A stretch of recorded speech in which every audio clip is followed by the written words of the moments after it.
Hello everyone, I'm Elizabeth Shaw and this channel is all about the narcissistic personality disorder. I just wanted to thank all the new subscribers and I'm sorry you've been through this. I know all too well what it's like to go through this. I hope healing's recovery is going well. Please add anything in the comments that you would like more information on. This video is why recovery from a narcissistic relationship can be extremely difficult. 3 questions I get asked often are: how long will it take to recover? Why is it so hard to recover? And I was doing so well, why have I taken steps backwards? These are also questions that I did ask myself in the beginning. How long it takes to recover varies from person to person. First is we are all individuals. It also depends on how long you were with the narcissist, how many narcissists you've been around, and who they were to you. What you want from your life now. The only true answer is you can and you will recover from this if you put your mind to it.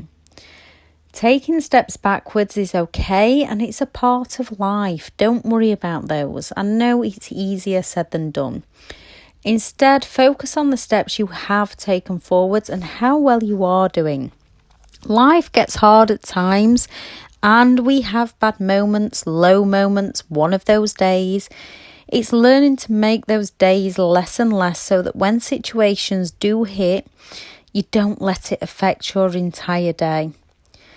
Why is it so hard to recover? Well, to start with, we're all constantly being told it's hard. So we believe it's hard. We are told by those who've survived before and all the obstacles that it's going to be hard and tricky. So then when you're doing well after a week, a month or 6 months, your mind begins to trick you and think, this was supposed to be hard. So some of us will then question what's wrong with me. Why is this easier to me? Have I really been through a narcissistic relationship?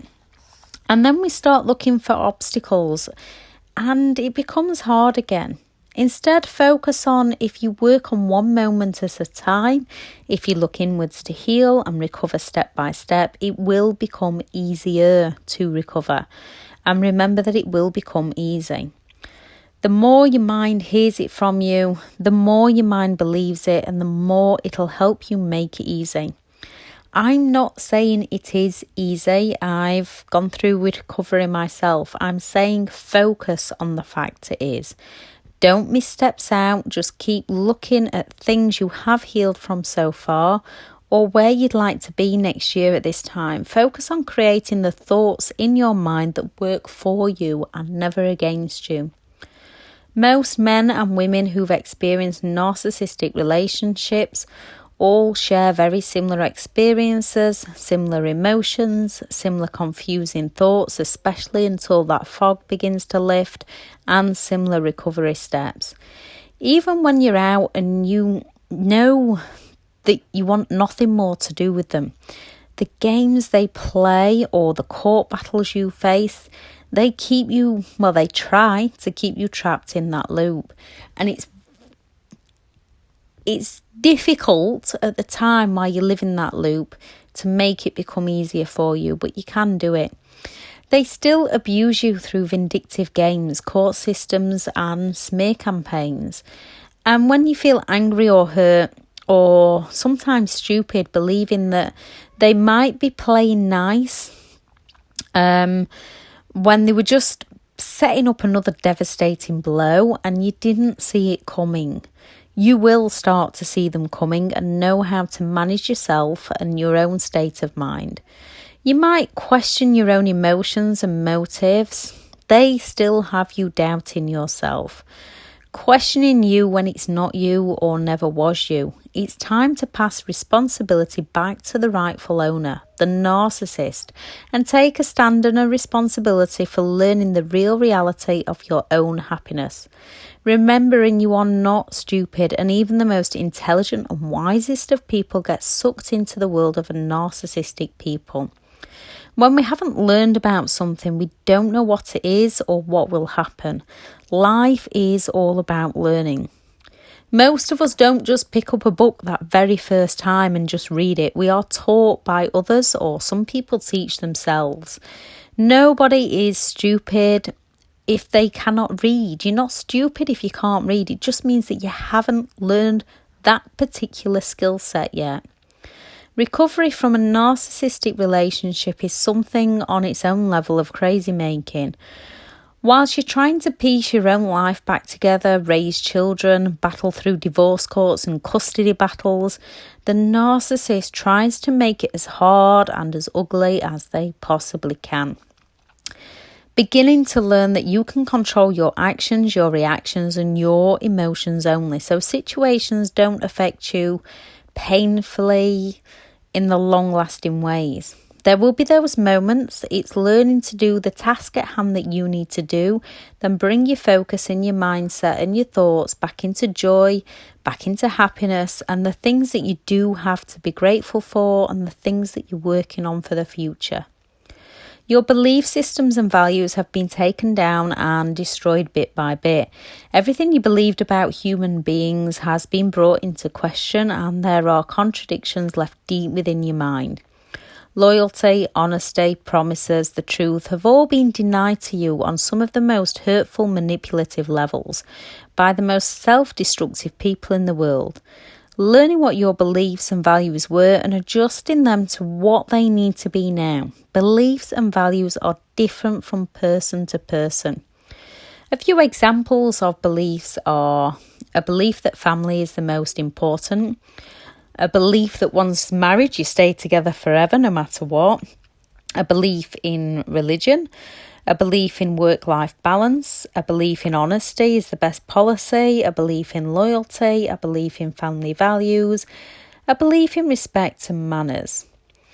We can keep our own beliefs for us, yet learn that not all others have the same.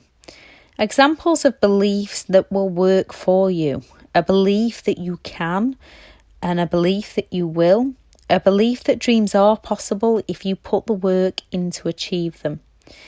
Examples of beliefs that will work against you: a belief that life is meaningless, a belief that you cannot do something, and a belief that the whole world is broken.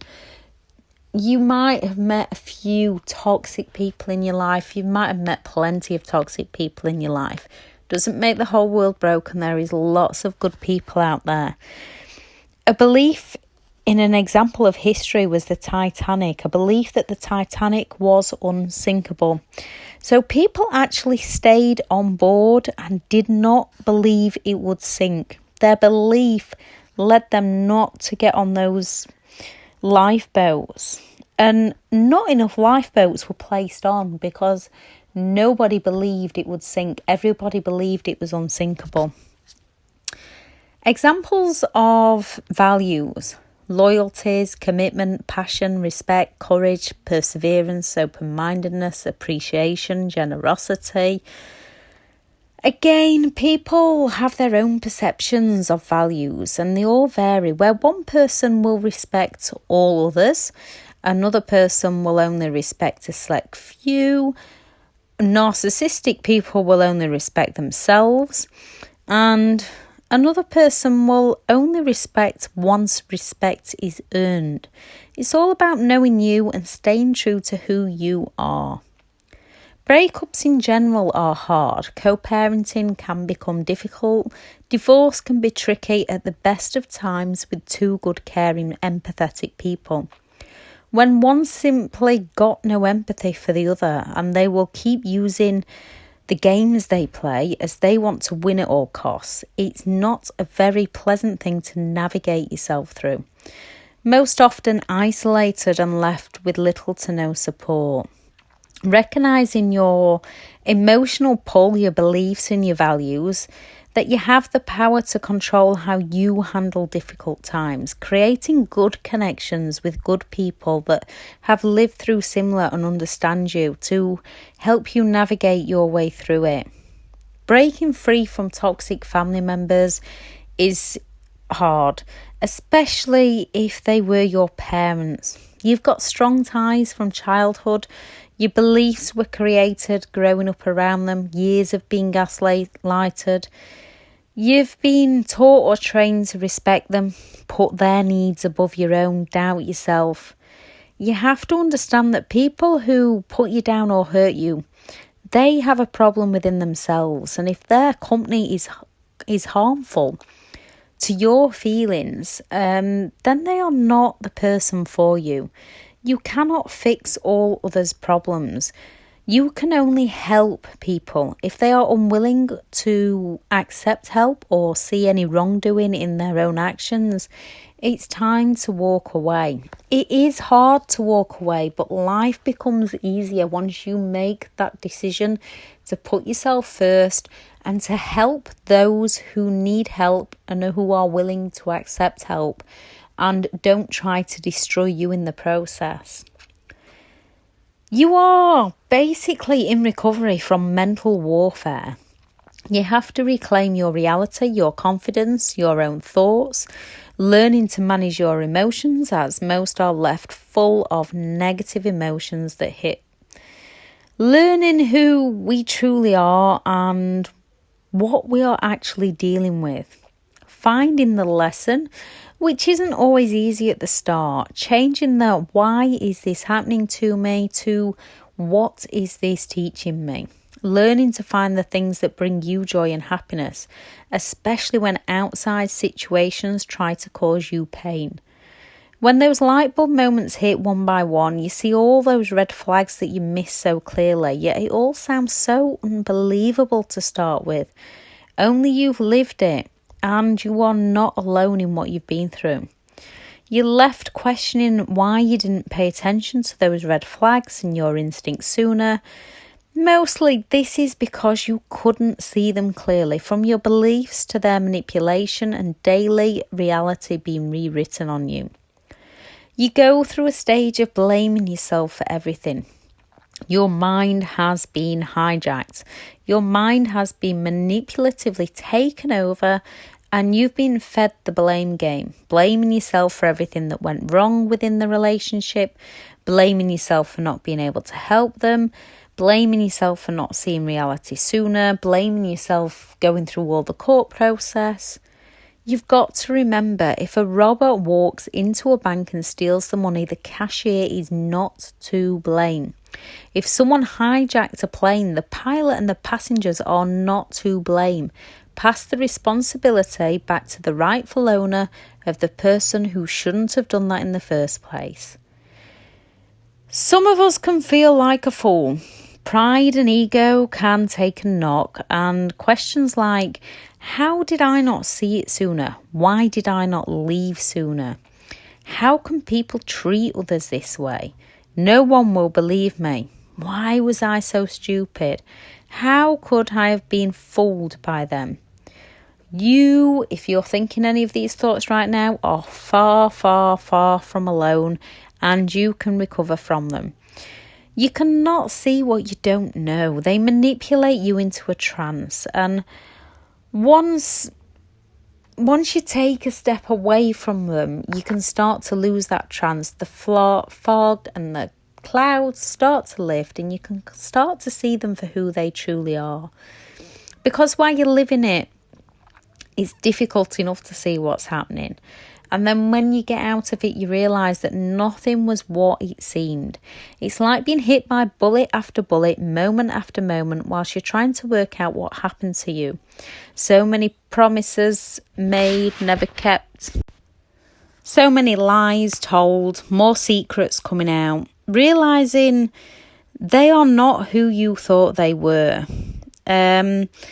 Yet at the same time, a lot of people start to question, thinking, yes, but that nice person, I can help that nice person recover from the evil person. I can help them. And what you've got to understand is that is who they are. Even that nice person is still manipulating you. They are playing nice to use you, to get something from you. It is all manipulation, whether they are being Nice or nasty, it is all manipulation to use you. Most think that the narcissist that isn't so nice isn't the real person. Yet both faces they hold within themselves is them, and both are out for manipulation of others. Curiosity calling. Normal human feelings and behaviour. Now, not everyone does, but most people do this. Lots of emotions play part in this. People you once cared so deeply for, you want to know how they are, wanting to see if life is falling apart for them as it has for you, wanting to see what makes the new so special, wanting to see remorse, wanting an apology. They say curiosity killed the cat. Every time you do look, it cuts you a little deeper. If you're still at this stage, don't worry, it will pass. Start acknowledging that you want to look and see what they're up to. Accepting that it's only going to cause you more pain. Tell yourself you're not going to do it, and then find something to do that makes you smile. Read a good book, find something that fills you with joy. Get something to do for you. The urge to look at their social media or find what they are up to will lessen over time, and you will get to a point where you are simply no longer interested in anything they are up to. You will get to that point. Just keep working on you. The first few days, weeks and months are the hardest. As time passes, if you work on creating a new, happier future for you, those emotional triggers become less and less. Those scars begin to heal. Those bad days become less and less often. The emotional roller coaster becomes less and less. People have healed and gone on to live amazing lives before you, and you can and you will heal too. Just keep focusing on you, keep focusing on your life, keep focusing on your dreams, working out those triggers to heal from things like anxiety, get extra help and support to recover from CPTSD, and just keep going no matter where you are on the journey of recovery. Keep going, reach out to get support from those who have lived it, because they really do understand what you're going through and they really want to see you come out. They are rooting for you to help you pull yourself out of it and come out the other side, so that narcissistic people do not win, so that good people come out better, stronger, and so much happier. Thank you for listening. Bye.